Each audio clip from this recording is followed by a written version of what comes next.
Why don't you like me, Escalade? I haven't been doing anything but trying to help you.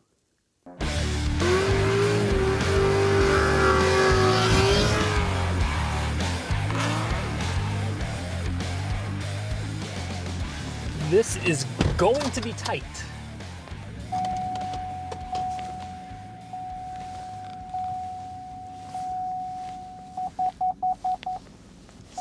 Settle down, I can see. I'm aware. Mirrors going in. Mirrors coming out.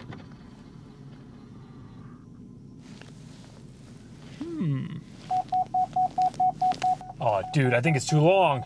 No! It might be enough to close the door, let's see.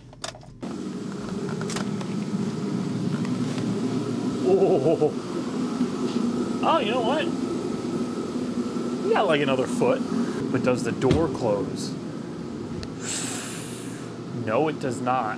Shit. Gotta hug her over this way a little bit. I gotta try to clear that cabinet.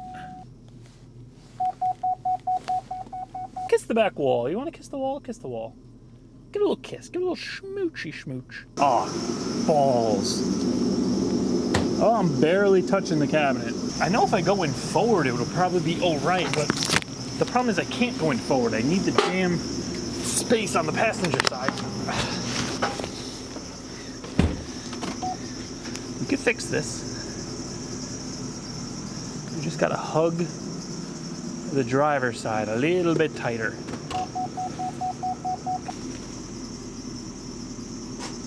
That's the wall. All right, let's just bring her up an inch. Perfect. Oh, it actually fits. I can't believe it. This might actually make working on this thing more enjoyable than I thought. Well, maybe not. There's a lot of stuff wrong with it. We got transmission issues, we got oil pressure issues, we got stuff leaking that shouldn't be leaking. Not on my part, but on the nice new power steering rack that appears to be in their part. Instead of attacking any of that stuff, we're gonna work on the important things. And that's gonna start with getting the heated and cooled seats working today. All right, so let's just mosey on up in here. Now, one of the first things I tried on this thing when I was doing my kind of walk around when I first came off the tow truck from auction was kind of play with the interior stuff, see what's going on. And first thing I noticed, the heated and cooled seats do absolute jack. Nothing from either of them. You do hear a bit of a click from the module that's apparently under the passenger seat, but it clicks when you turn them on, and then a few seconds later it clicks again. So I'm assuming something's failing and it's turning it off. I did a little bit of research, and apparently the module that's under the seat, the main connector can melt and burn up a pin and cause a bad connection and cause this issue. So we have no heated seats on either seat, no cooled seats on either seat. So everything is out. Now, if your vehicle has an issue where maybe only the seat heater isn't working on one side, it's possible there's just an issue with the seat heater circuit for that seat. It could be the heater pads themselves have failed. That's a very common issue in the GMT 800s.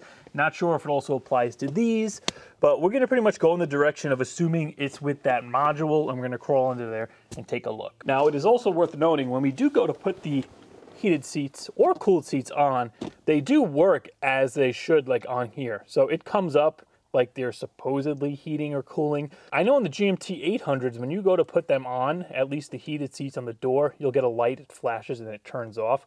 That's usually when the heated seat pad has failed on the GMT 800s. If anybody has more info on this, definitely leave a comment down below. Let me know your repairs, other common issues that do fail on these, because like I said, these trucks, this GMT 900 platform is new to me. So if you have some good info, I'll be sure to pin you, so anybody who finds this video can also check that stuff out. So let's take a look. I don't know. So that's what we're going for right there. That should be the module that we're looking for. And I believe the connector that fails is this large one. So before we even bother pulling this out, let's see if this is even an issue. It's definitely stuck in there. Might be melted together.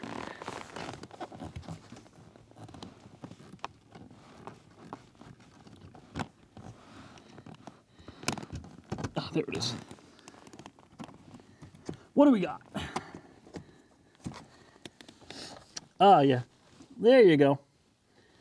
So that's definitely a problem. Now, there's a couple of things you could try. We could try cleaning this up and trying to make a better connection that way, or we're going to do the easy thing and just replace this connector. So I'm going to leave you guys out here. I believe there are two 10mm bolts holding that module to the bottom of the seat.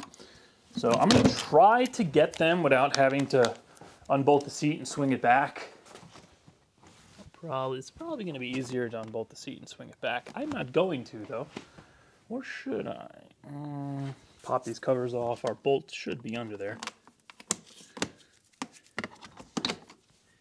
Ah, fun. Inverted Torx. What else would they be? I'm kind of excited for this. We're going to get to see what disgusting atrocities we're going to find under the seat. Ah, coffee. Saved it. Our guy. It's an E18. We'll slide the seat all the way forward. And then we'll go ahead and we'll tackle the backs. But kind of the same deal back here. Let's just pop these guys off. Ooh, it's a piece of an old eraser. Remember these things? Ah, of course, the back ones. Ooh, spoon. Dirty used spoon. That one is, well, looks like an E14. See if we get that guy with the impact ratchet. That'd actually be a nice use for this. I never really used this tool that much. They got some Loctite on those guys. And rust. Now we should be able to just something like that. Ah, that's much. Oh, that is gross. Oh, try to get this thing to stay leaning backwards without having to unplug a bunch of crap.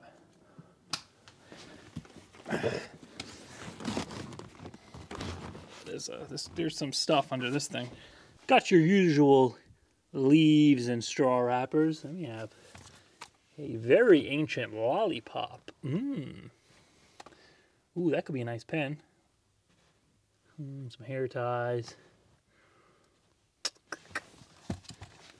Oh, that even has the cap. What's this here? Got some jewelry in there. Doesn't look like anything. Let's go. Let's do a little digging. See what we got. Another pen. Kind of.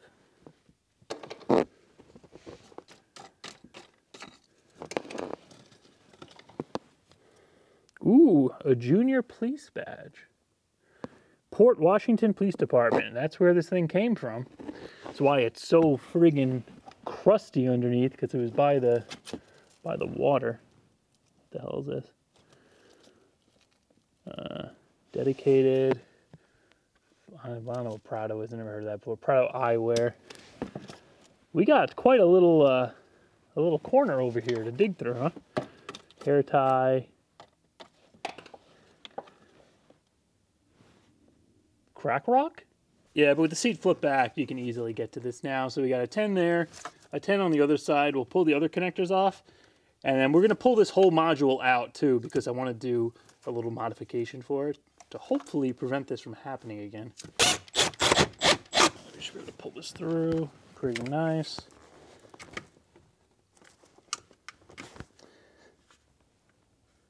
Yeah, other connectors are fine. Yeah, the module doesn't look bad. Nothing crazy, just a little bit charred. So we'll definitely clean that up. Now, if you're planning on doing any kind of work on these things, or really like any car for that matter, I definitely recommend picking one of these up. It's going to be like super valuable to have in your toolbox. You get all the assorted Torx sizes. You get some hex down here, which is always nice to have. And then you also get these inverted Torx, which is what those seat bolts were. This I got from Matco years ago. I probably paid way too much than I should have. It's a Silver Eagle. But I'm going to link something similar down below, and I'll throw it in my Amazon store. Now, apparently this is a module that's used in like a number of vehicles. Ford uses it as well for their heated and cooled seats. And it's a very common problem for this to happen. Depending on the year of your vehicle, some of them might actually burn up multiple pins. But I got this connector from Amazon. I believe it was under 20 bucks. But in any case, we have all the wires we need to splice in a new connector. Now, the reason for this happening seems to be mixed with the research that I've done on the problem.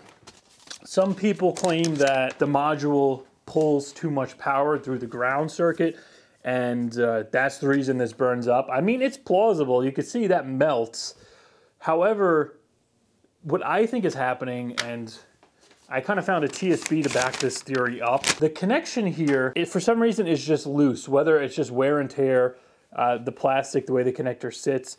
I think there's a lot of current going through that ground pin, and it's just not making a tight enough connection between the pin and the connector, and that's what's causing it to burn up like that, because this TSB I found says to closely inspect the climate control, the CCSM, climate control, what the hell does that stand for? Climate control, cooled, climate controlled seat module. It tells you to inspect the pins, check for any distortion for the connector housing, or the module that could cause a poor connection.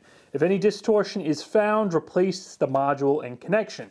So I feel like they're implying that it's not making a tight enough connection, and that's what's causing this to burn up. Because think about it, if you ever went to make a connection, say you change your car battery out, or you go to connect a couple of wires on something that already has power running through it, you kind of get that spark, and it almost like it welds the metal kind of, just that from that like bad connection, that resistance of just making contact before the connection is fully made.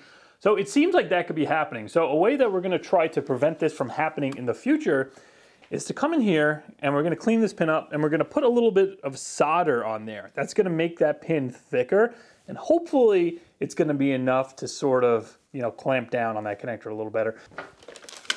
So I think we can just, it's as simple as carefully trying to pry open the tabs on the outside of this. I don't know if there's any glue holding this together. Okay, I got one corner up. Yeah, that was pretty easy. At the back. And then our problem corner. Perfect. So now with all that junk out of the way, we have a nice clean shot to get a little bit of solder on that. It doesn't look to be any extensive damage to the actual board. So here's that discolored one is our pin. You know, nothing's like bubbling up or anything. So I think we're good to use this module. I mean, that's not to say the module just isn't completely shorted out either, but we're gonna try the cheap way first because people have reused these. So what I'm gonna do here is come in on this pin and just give it a little tinning of solder.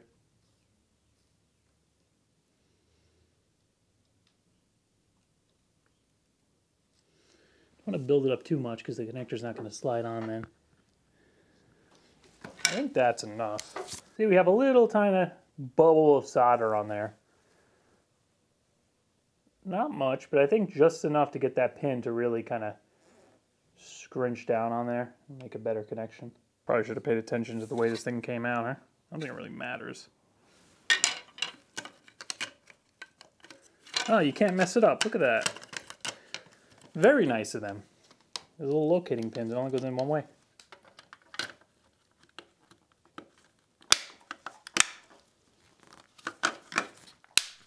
Perfect. So I think what I'm going to do, I'm going to connect, let's get this pigtail on here.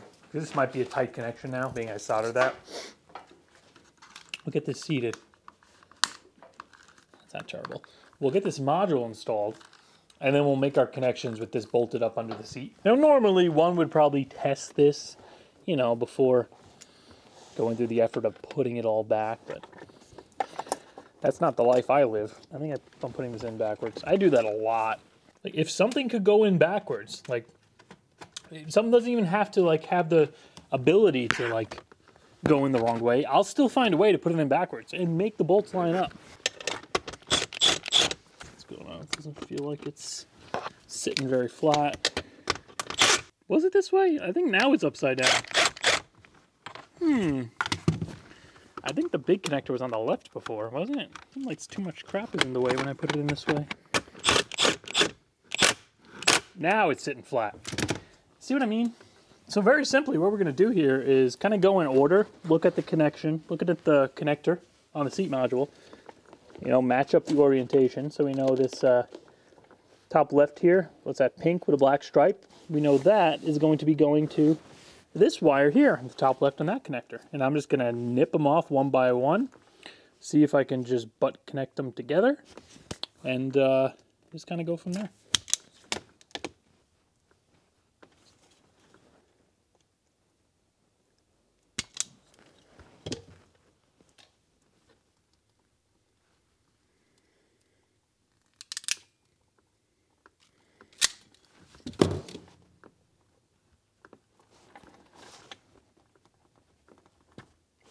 Ah, just as I thought. You know what?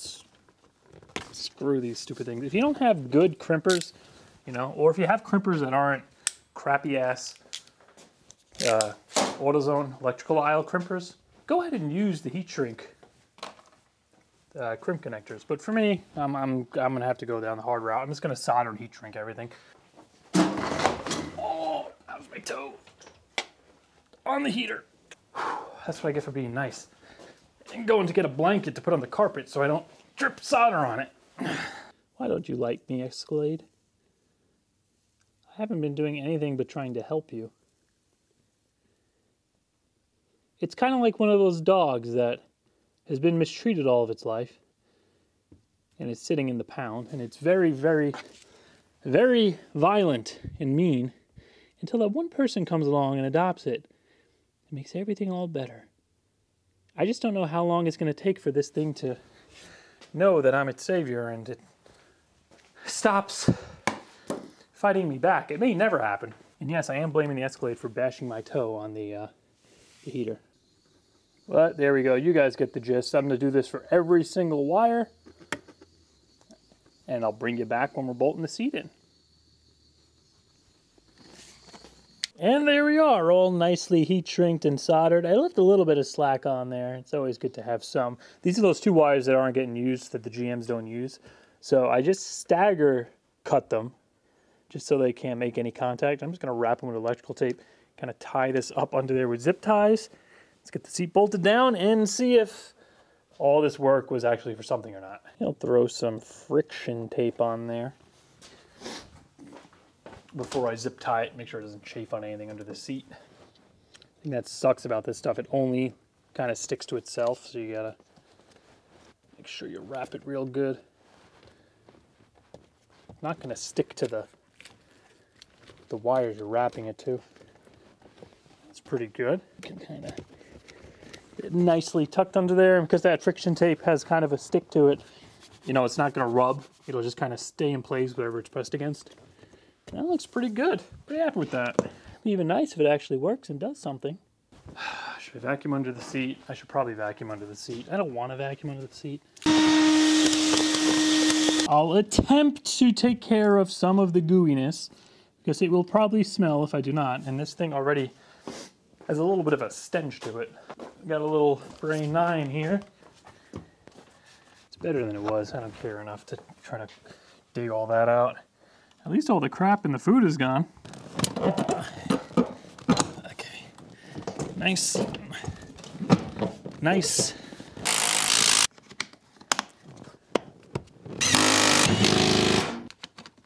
Well, here goes nothing. Let's see what we got. You should be able to hear the ventilated seats kind of whir up. Heard the click under the seat. They're working! Yes! They're not working. The air is filling up.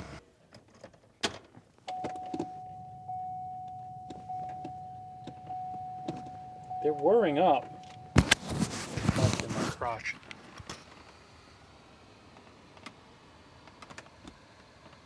They're working. They did not do that before. They would not come on. This would stay on. There goes the compressor again. But then they shut off Let's try starting the truck up. I gotta open the door and we'll see. Maybe it's just because they draw a lot of power. But I mean, at least we have like fan noise now. They're doing something. All right, doors open so we don't choke ourselves out.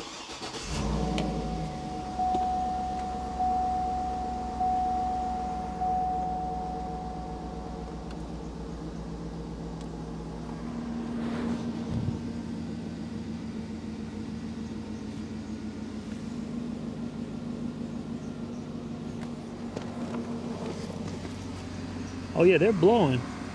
I hear the fan. They're still blowing. Yeah, I think it was just they were pulling too much current. So I'm just gonna sit here until I feel my ass get cool, and I'll check back with you guys in a second. All right, so I've been sitting here for a few minutes. Everything right now is working beautifully. I switched between cooled and heated. I stuck my head down under the driver's seat. I can hear that fan running. They've been running continuously for like 5 minutes at this point. And I just switched the passenger seat over to heat. And the seat's getting warm, both the bottom and the back. So that was a really easy fix. I'm gonna link that connector down in the description. But that's just like it's barely a chip off the old block when it comes to actually fixing everything that this thing needs. Because if you can hear that, I just remembered the belt is squeaking. We got to fix that. I think it needs an idler pulley, probably a belt. And the cruise control, I tried it out last night. The light comes on the dash, like on the steering wheel, but no indicator light comes on the dash. I don't know if it's supposed to, and it doesn't actually set. Like nothing happens when you try to set it. So that could be the random brake switch code that we saw in the previous video when I was kind of checking codes when we got the engine together. A lot of weird things going on with this. However, I am glad my ass is currently warming, and in the summer months, even though we have no AC, they will also cool. I'm very happy. Made some sort of progress, even though it is a very minor detail and a whole pool of shit. Any progress is good progress, right? We actually fixed something on this thing. I got it checked off my list, and this is everything that I could think of right now this needs. It's a lot. Keep in mind, I spent $1,200 for the Tahoe, and it didn't need, I think it needed the seat heater fixed. I put a battery in it.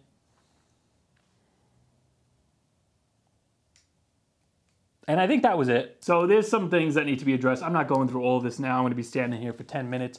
I'm pretty much gonna knock this off video by video. Anybody who has any more info on what we worked on today with the heated and cooled seats, definitely leave a comment down below. But if you do have that issue where neither side works for either function, definitely check out that module under the seat. Hell, even if they're working fine, I'd recommend doing it anyway. It's a very common problem, and your seats may go out just randomly because of that. You pull it apart, you see it's kind of melted. It's definitely on its way there, and I definitely recommend replacing that connector. And once again, if anybody has any more info on further troubleshooting, diagnosing any other TSBs, seat related as far as that stuff goes, leave it in a comment and I'll pin you so that information's right at the top for anybody who's looking specifically to fix this issue. But yeah, we're gonna knock this stuff off one at a time.